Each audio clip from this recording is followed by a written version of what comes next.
Қайырлы күн баршаңызға. Менің каналыма қош келдіңіздер. Сіздермен бірге Жанарым Өрікбайқызы. Мен бүгін сіздермен осындай ерекше тағамның рецептімен бөлісемін. Менімен бірге видеоның соңына дейін болуларыңызды сұраймын. Тауық етін көкөністермен бірге осындай асқабақтың ішінде духовкада пісіретін боламыз. Ең бірінші видеодағыдай асқабақты осылай кесіп аламыз. Бұл қақпағы болады. Ішіндегі дәндерін толық қасықпен немесе қолмен аламыз.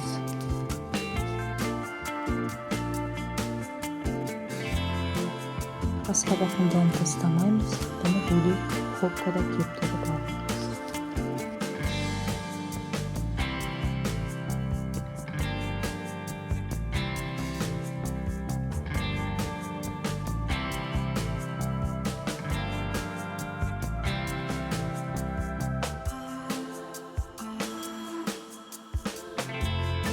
Бұл қақпағы, асқабақтың үстіңгі бөлігі қақпағы болып табылады.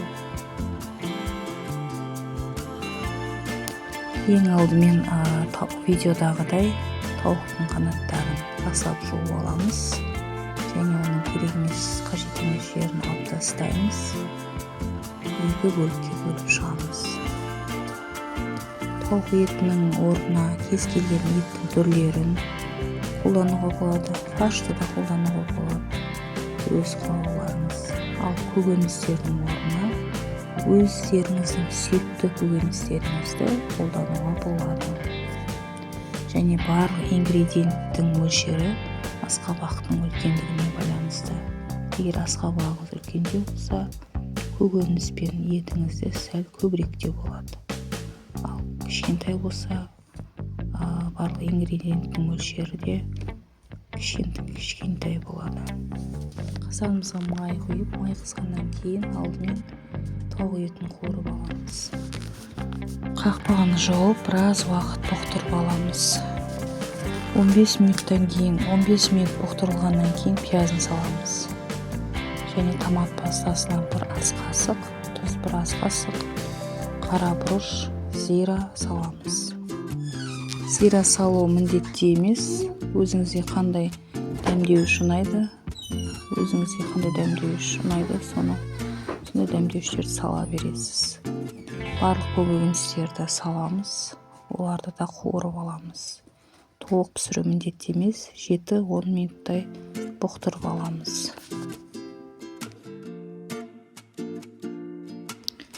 Мен осы мұздатқыштағы қысқа сақтаған осындай тәтті болгар бұрышы мен сарымсағымды, мұздатқышта сақтаған сарымсақты да қосып жібердім.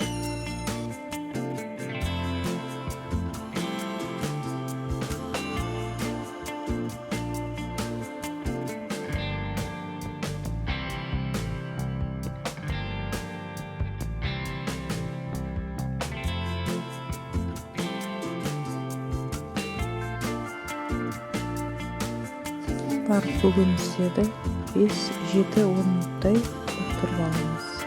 Менде видеоға түспей қалыпты, асқабақтың ішіне сұйық май жағып аламыз. Содан кейін қазандағы тамағымызды саламыз.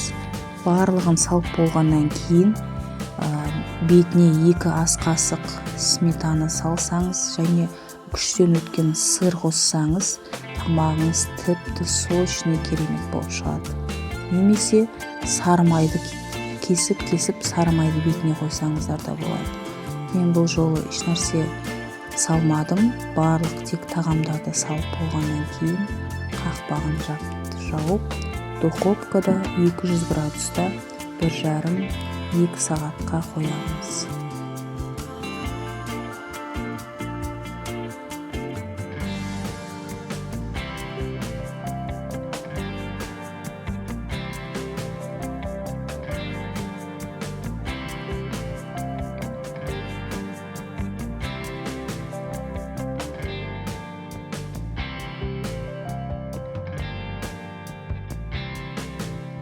Асқабағыңызға қарай пісуі тағамның 1,5 сағатта пісіп қалуы да мүмкін.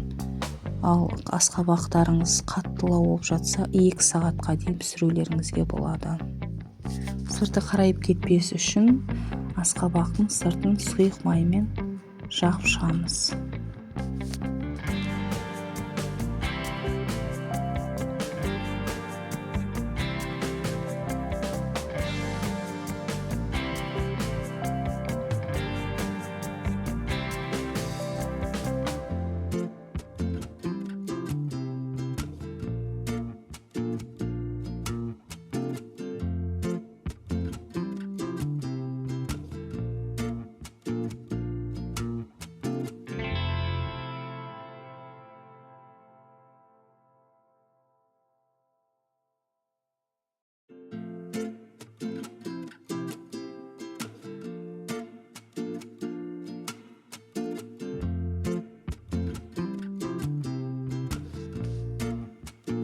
Духовкаға 200 градусқа 1 сағат, 1,5 сағатқа қоямыз. Өте пайдалы тағам. Духовкада піскен тағам витамині өз бойында сақталады. Ағзаға өте пайдалы. Жасап көріңіздер.